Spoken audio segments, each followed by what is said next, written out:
ఒక అమ్మాయి రాత్రిపూట బయటకు వెళుతుంటే అది తప్పు చేసినట్ట కథనం గురించి తెలుసుకుందాం. అమ్మ వెళ్ళొస్తా అంటూ భుజానికి హ్యాండ్ బ్యాగ్ వేసుకుని బయలుదేరింది రూప. జాగ్రత్త అమ్మా అంటూ ఆమె వెనకే వచ్చి గేటు దగ్గర ఆగి రూప వైపే చూస్తూ కాసేపు అక్కడే నిలబడింది రూప వాళ్ళ అమ్మ రాజ్యలక్ష్మి. రూప మాత్రం అడుగులు వేగాన్ని పెంచి వీలైనంత తొందరగా ఈ 4 ఇళ్ళు దాటిపోవాలి అన్నట్టు నడుచుకుంటూ మెయిన్ రోడ్డు వైపు వెళుతుంది. కానీ రోజులాగా ఆ కాలనీలో వాళ్ళు ఆమె వైపు చూసే అనుమానపు చూపులు మాత్రం బాధిస్తూనే ఉన్నాయి. రాజ్యలక్ష్మి గారు ఉండే ఇంటి పక్క వీధిలో ఉన్న జగన్నాథం తన భార్యతో విమల అబ్బాయి బయలుదేరిన ఫ్లైటు కరెక్ట్ టైంకి వస్తుందట, 5 గంటలకల్లా ఇంట్లో ఉంటానని ఫోన్ చేశాడు అని పెద్దగా చెప్తున్నాడు. అరే ఎన్నిసార్లు చెప్తారండి, వాడు నాకు గంట ముందే ఫోన్ చేశాడు, నన్ను ముందు వంట చేయనివ్వండి అంటూ తన పనిలో ఉంది విమల. సాయంత్రం 5 గంటలకే విశ్వ తేజ వచ్చిన కారు ఇంటి ముందు ఆగింది. విశ్వ మీ బావ ఎయిర్పోర్ట్కి వచ్చానన్నాడు, రాలేదా అంటూ విశ్వ చేతిలో సూట్ కేసు అందుకున్నాడు జగన్నాథం. లేదు నాన్న, నేను వద్దని చెప్పాను, ఆల్రెడీ కంపెనీ వాళ్ళు కారు ఉందిగా అది చెప్పి అమ్మ ఆకలి స్నాక్స్ ఏమైనా పెట్టు ముందు అంటూ లోపలికి వచ్చాడు విశ్వ. ప్లేట్ నిండా పెట్టిన వేడివేడి గారెలతో ఈసారైనా 4 రోజులు ఉంటావా లేదా అని అడిగింది విమల. విశ్వ నవ్వుతూ అలాగే అని అమ్మ చేతిలోని ప్లేట్ తీసుకున్నాడు. కాసేపటికే విశ్వ ఫ్రెషప్ అవగానే విమల ఒక ఫైల్ తీసుకొచ్చి, విశ్వ చాలా సంబంధాలు వచ్చాయి, అందులో బాగున్న అమ్మాయిల్ని వాళ్ళ చదువులు చూసి ఒక 20 ఫోటోలు సెలెక్ట్ చేశానురా, ఇంకా చూసుకోవాల్సింది నువ్వే, నీకు ఎవరు నచ్చితే వాళ్ళతో నాన్నగారు నేను మాట్లాడతాను అంటూ ఫైల్ ముందు పెట్టింది విమల. రేపు చూస్తానులేమ్మా. లేదు ఇప్పుడు చూడు, మళ్ళా రేపు ఒకసారి చూడు, రేపు సాయంత్రానికి నువ్వు ఏదో ఒకటి ఫైనల్ చేయాలి. లాస్ట్ ఇయర్ కూడా ఇలాగే చెప్పి మళ్ళా 1 సంవత్సరం వాయిదా వేయించావు, ఈసారి అలాంటి పప్పులు ఉడకవు, నాకు కూడా ఓపిక లేదు విశ్వ, వీలైనంత తొందరగా నీ పెళ్లి చేయడమే మా ముందున్న పెద్ద పని అని చెప్పి అక్కడి నుండి వెళ్ళిపోయింది విమల. విశ్వ ఫైల్ పక్కన పెట్టి మంచంపై వాలిపోయాడు. ఉదయం 5 గంటలకే మెలకువ వచ్చింది విశ్వాకి. అదే కాలనీలో ఉన్న తన ఫ్రెండ్ రాముకి ఫోన్ చేసి జాగింగ్కి అని, అరే ఎక్కడున్నావు, వెంటనే ఇంటికి రా అని చెప్పాడు. కాసేపటికి రామ్తో కలిసి నడక మొదలుపెట్టాడు విశ్వ. ఇంతలో విశ్వ చూపు ఎదురుగా వస్తున్న రూపపై పడింది. దూరం నుండే విశ్వ రామ్ని చూసి తల క్రిందకు దించుకొని ఇంటివైపు నడిచింది రూప. ఆమె వారిని దాటి వెళ్ళిపోయాక విశ్వ వెనక్కి తిరిగి చూశాడు. అది గమనించిన రామ్, ఏంటి విశ్వ, అమ్మాయి బాగుంది అని అనుకుంటున్నావా? అమ్మాయి ఎంత బాగుందో క్యారెక్టర్ అంత బ్యాడ్ అని చెప్పాడు. విశ్వ ఒక్కసారి ఉలిక్కిపడి, నీకు ఎలా తెలుసు అన్నాడు. ఏమో, ఈ కాలనీలో ఎవరిని అడిగినా చెప్తారు. అమ్మాయి మార్నింగ్ స్కూల్లో వర్క్ చేస్తుంది టీచర్గా, కానీ రాత్రి 7కి వెళ్ళి మళ్ళీ ఉదయం 5 గంటలకి ఇంటికి వస్తుంది. ఇది రోజూ జరిగే పని. సాఫ్ట్వేర్ అంటే షిఫ్ట్లు ఉంటాయి, కానీ అమ్మాయి నార్మల్ డిగ్రీ కూడా కంప్లీట్ చేయలేదు అని తెలిసింది. మరి రాత్రి చేసే ఉద్యోగం ఏముంటుందిరా? కాలనీ వాళ్ళందరికీ ఈ అమ్మాయి మీద మంచి అభిప్రాయం లేదు. ఈ అమ్మాయి వాళ్ళు ఈ మధ్య ఇక్కడ రెంట్కు వచ్చారు, వచ్చి 1 నెల అయి ఉంటుంది. మన కాలనీ మీటింగ్లో ఈ అమ్మాయి గురించి డిస్కషన్ నడుస్తుందట. ఓనర్కి ఫోన్ చేసి ఇల్లు ఖాళీ చేయించాలని అనుకుంటున్నారట. ఫ్యామిలీస్ ఉండే చోట ఇలాంటి వాళ్ళు వద్దు అంటున్నారు అని చెప్పాడు రామ్. విశ్వ ఏం మాట్లాడలేదు. జాగింగ్ కంప్లీట్ అయ్యి ఇంటికి వెళ్ళిపోయారు. విశ్వ ఆ రోజంతా కంపెనీ పనితో బిజీగా ఉన్నాడు. సాయంకాలం ఫ్రెండ్ పార్టీకి పిలిస్తే బయటకు బయలుదేరాడు విశ్వ. అప్పుడే రూప మళ్ళీ బయటకు వెళ్తుంది.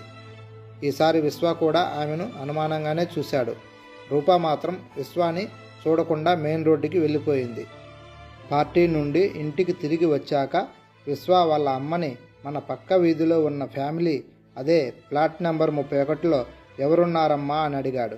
విమల ఒకసారి విశ్వ వైపు చూసి, ఆ ఇంట్లో ఎవరుంటే మనకెందుకు, తల్లి 2 కూతుళ్ళు ఉన్నారు అని అనింది. అదే ఆ అమ్మాయి ఏం చేస్తుంది అని అడిగాడు.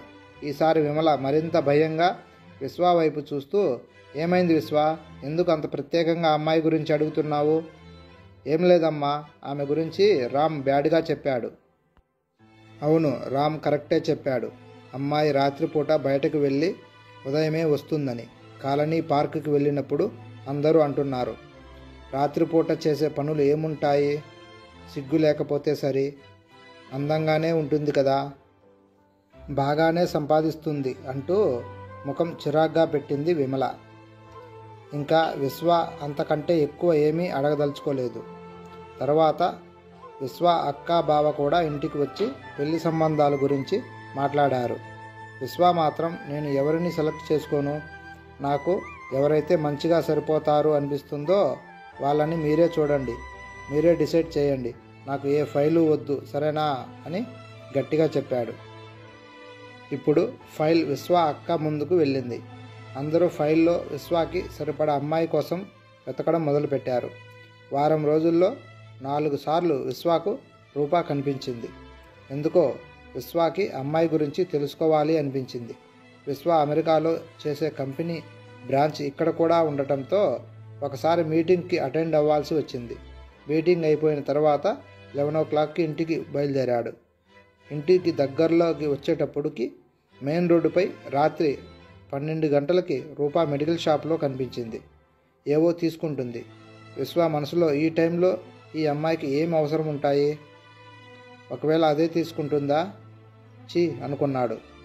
రూపా మెడికల్ షాప్లో నుంచి బయటకు వచ్చేటప్పటికి ఆమె చేతిలో కొన్ని కవర్లు ఉన్నాయి. కానీ అందులో ఏమున్నాయో చూడాలని ట్రై చేశాడు. కానీ దూరం నుండి ఏమీ కనబడలేదు. అవి తీసుకుని రూపా హడావిడిగా పరుగులాంటి నడకతో వెళ్తుంది. విశ్వ కూడా ఆమెని కొంత దూరం అనుసరించాడు. ఆమె ఒక ఖరీదైన ఇంటి లోపలికి వెళ్ళిపోయింది. కాసేపటికి ఇంకొక కారు కూడా లోపలికి వెళ్ళింది.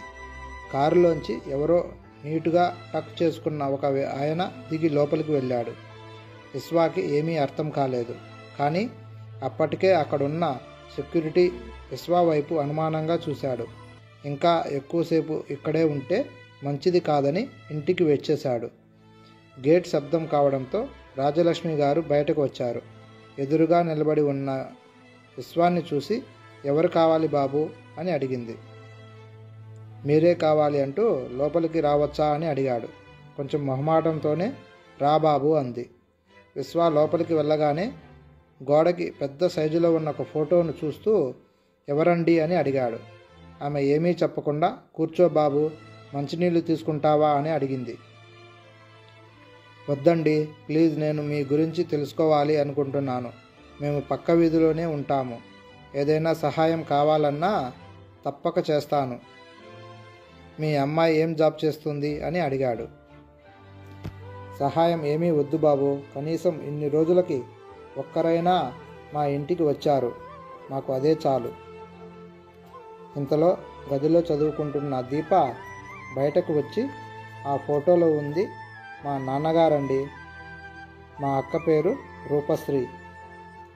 అక్క డిగ్రీ సెకండ్ ఇయర్లో ఉండగానే నాన్నగారు చనిపోయారు. నేను బీటెక్ ఫస్ట్ ఇయర్ కావడంతో నా చదువు ఆపడం ఇష్టం లేక అక్కే టీచింగ్ జాబ్ చేస్తుంది అని చెప్పింది. కానీ విశ్వానికి తాను ఆశించిన సమాధానం ఏమీ దొరకలేదు. ఆంటీ అంకుల్ ఏం చేసేవారు అని అడిగాడు విశ్వ. అప్పటికే వస్తున్న కన్నీళ్లు తుడుచుకుంటూ వ్యవసాయం చేసేవారు బాబు. గత 2 ఏళ్లుగా పంటలు బాగా నష్టాలు వచ్చాయి. ఈ సంవత్సరం మొత్తం పంట పోయింది. అప్పులు బాగా పెరిగిపోవడంతో ఆయన బలవంతంగా ప్రాణం తీసుకున్నాడు. నా బిడ్డల్ని అనాథల్ని చేసి పోయారు అంటూ కళ్ళ నీళ్లు పెట్టుకుంది. విశ్వ ఏమీ మాట్లాడకుండా ఆమె వైపు చూస్తున్నాడు. రాజలక్ష్మి దుఃఖం ఆపుకొని, ఎవరో నీలాంటి వాళ్ళ దయ వల్ల ఉన్న చిన్న ఇల్లు అమ్మేసి అప్పులు తీర్చి దగ్గర బంధువు సహాయంతో ఈ సిటీకి వచ్చాం అయ్యా. నా కూతురేమో పగలు రాత్రి కష్టపడి చెల్లెలకి ఫీజులు కడుతుంది. అంటే రాత్రి కూడా జాబ్ చేస్తుందా అని అడిగాడు విశ్వ. అక్క రాత్రిపూట ఒంటరిగా ఉన్న పెద్దాయన దగ్గర సహాయం కోసం ఉంటుంది. ఆయన 2 కొడుకులు అమెరికాలో ఉన్నారు. పెద్దాయన భార్య చనిపోయారు. ఈయన అమెరికాకు వెళ్ళను, నా భార్య చనిపోయిన ఇంట్లోనే నా ప్రాణం పోవాలని పట్టుపట్టారట. అయితే అనుకోకుండా వాళ్ళ కొడుక్కి యాక్సిడెంట్ అయితే ఆమె తప్పనిసరి అయి ఊరు వెళ్ళారు. అప్పుడు పగలు చూసుకోవడానికి ఒక ఆంటీ దొరికారు. ఇంకా రాత్రి అక్క చూసుకుంటుంది. ఆయన వాష్రూమ్కి వెళ్ళాలన్నా చేయి పట్టుకొని తీసుకువెళ్ళాలి. కాలుకి ఆపరేషన్ అవ్వడం వల్ల టైం ప్రకారం మందులు కూడా ఇవ్వాలండి అంటూ ఆపకుండా చెప్పింది దీప. అప్పటికే విశ్వ మనసులో ఏదో మూల ఉన్న అనుమానపు మంచు తెరలు కరిగిపోయాయి. బాబు టీ తీసుకో అంటూ టీ కప్పు విశ్వ చేతిలో పెట్టింది రాజ్యలక్ష్మి. నేను ఎంత వద్దన్నా వినలేదయ్యా. 3 నెలల తర్వాత ఆంటీ వచ్చేస్తారు. ఈ 3 నెలలు పెద్దాయన్ని చూసుకుంటే చెల్లికి సంవత్సరం ఫీజు కట్టొచ్చమ్మా అని వెళ్తుందయ్యా అని విశ్వ చేతిలో టీ కప్పు తీసుకుంది. ఇది కూడా స్కూల్లో టీచర్ ఎవరో చెప్తే వాళ్ళ కొడుకులతో మాట్లాడి మా రూపను పెట్టించారు. అలా వచ్చిన డబ్బులతో ఇలా అద్దె కట్టుకుని బ్రతుకుతున్నామని కన్నీళ్లు తుడుచుకుంది. మరి ఈ విషయం ఇక్కడ ఎవరికీ తెలియదా ఆంటీ అన్నాడు. మొదట్లో వారం రోజులు పక్క వాళ్ళు బాగానే మాట్లాడేవారు. తర్వాత మా అమ్మాయి రాత్రిపూట వెళ్ళడం చూసి అందరూ మాట్లాడడం మానేశారు. నేను ఆడదాన్నే కదా, నాకు అర్థమైంది. ఏ ఇంటికని వెళ్ళి చెప్పను నా కూతురు ఏ తప్పు చేయడం లేదని. వచ్చే దుఃఖాన్ని దిగమింగుకుంటూ చెప్పింది రాజ్యలక్ష్మి. మీరేం బాధపడకండి, అన్నీ సర్దుకుంటాయి. ఏదైనా అత్యవసరమైతే ఫోన్ చేయండి అని వెళ్ళిపోయాడు విశ్వ. విశ్వకు చాలా ఆనందంగా ఉంది. తాను ఏదైతే కోరుకున్నాడో అదే జరిగింది.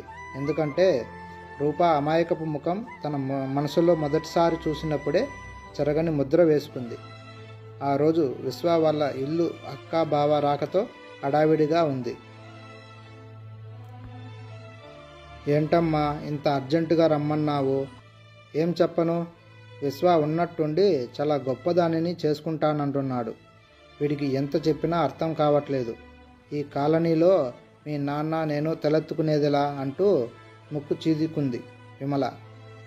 అమ్మా తొందరపడకు, ఎవరు ఏమనుకుంటే నీకెందుకు, ఆ అమ్మాయి ఏ తప్పు చేయనప్పుడు అన్నది విశ్వ అక్క. ఏ తప్పు చేయలేదని నీకు నాకు తెలిసినా ఇక్కడ ఎవరూ నమ్మరు. అయినా మీరు వెళ్ళి చూసి వచ్చారా? నువ్వు వాడికి వత్తాసు పలకకు అని కూతుర్ని గట్టిగా అడిగింది. అమ్మ కోపాన్ని చూసి ఇంకెవరూ ఏమీ మాట్లాడలేదు. తర్వాత అక్క బావ కూడా వెళ్ళిపోయారు. విశ్వ ఒక్కడే బిల్డింగ్ పైకి వెళ్ళి రూపా బయటకు వస్తుందేమో అని ఆమె ఇంటి వైపే చూస్తున్నాడు. విశ్వ అన్న జగన్నాథం పిలుపుతో చెప్పండి నాన్నగారు అంటూ ఇటు తిరిగాడు. విశ్వ నీకు నిజంగా ఆ అమ్మాయి అంతగా నచ్చిందా అని అడిగాడు. అవును నాన్న, నా మనసుకు బాగా నచ్చింది అన్నాడు. సరే కానీ అమ్మ కోసం కూడా ఆలోచించు అని చెప్పి వెళ్ళిపోయాడు. ఆ రోజు జగన్నాథం గారు రూపా పనిచేసే స్కూల్కి వెళ్ళి రూపాతో విశ్వ గురించి చెప్పారు. రూపా నాకు పెళ్లి చేసుకునే ఆలోచన ఇప్పుడే లేదు అని చెప్పి వెళ్ళిపోయింది. రూపా ఇంటికి రాగానే వాళ్ళ అమ్మకి జరిగింది చెప్పింది. వెంటనే రాజలక్ష్మి గారు అలా ఎందుకు చెప్పావమ్మా? ఇక్కడ అందరూ నిజం తెలుసుకోకుండా నిన్ను అవమానించారు. నీ గురించి చెడుగా చెప్పినా నమ్మకుండా నిజం తెలుసుకోవడానికి మన ఇంటి దాకా వచ్చాడమ్మా. నేను నీ గురించి ఏమీ చెప్పకముందే ఏం సహాయం కావాలని అడిగాడు. కట్టుకున్న పెళ్ళాన్ని అనుమానించే ఈ రోజుల్లో ఇలాంటి వాడు నిన్ను కోరుకోవడం నీ అదృష్టం, ఆలోచించు తల్లి అని చెప్పింది. రూపా ఆలోచనలు విశ్వ చుట్టూ తిరగడం ప్రారంభించాయి. ఆ తర్వాత ఒకరోజు రూపా ఇంట్లో ఉండగానే విమల రూపా వాళ్ళ ఇంటికి వచ్చి, రూపా నువ్వు రూపంలోనే కాదమ్మా, గుణంలో కూడా చాలా ఉన్నతంగా ఉన్నావు. ఇంత చిన్న వయసులోనే నీ ఓర్పు సహనం నేను అర్థం చేసుకోలేకపోయాను. మా విశ్వ మనసు మెచ్చిన మగువ నువ్వేనమ్మా అంటూ దగ్గరికి తీసుకుంది. వెనకనే విశ్వ నవ్వుతూ ఆమె అందమైన అమాయకపు ముఖాన్ని చూస్తున్నాడు. ఈసారి రూపా ఇంకేమీ మాట్లాడకుండా సిగ్గుతో తల క్రిందకు దించుకుంది. అలా పెద్దల అంగీకారంతో ఇద్దరూ పెళ్లి చేసుకుని సంతోషంగా ఉన్నారు. హాయ్ ఫ్రెండ్స్, ఈ కథ మీకు నచ్చినట్లయితే please like and subscribe friends.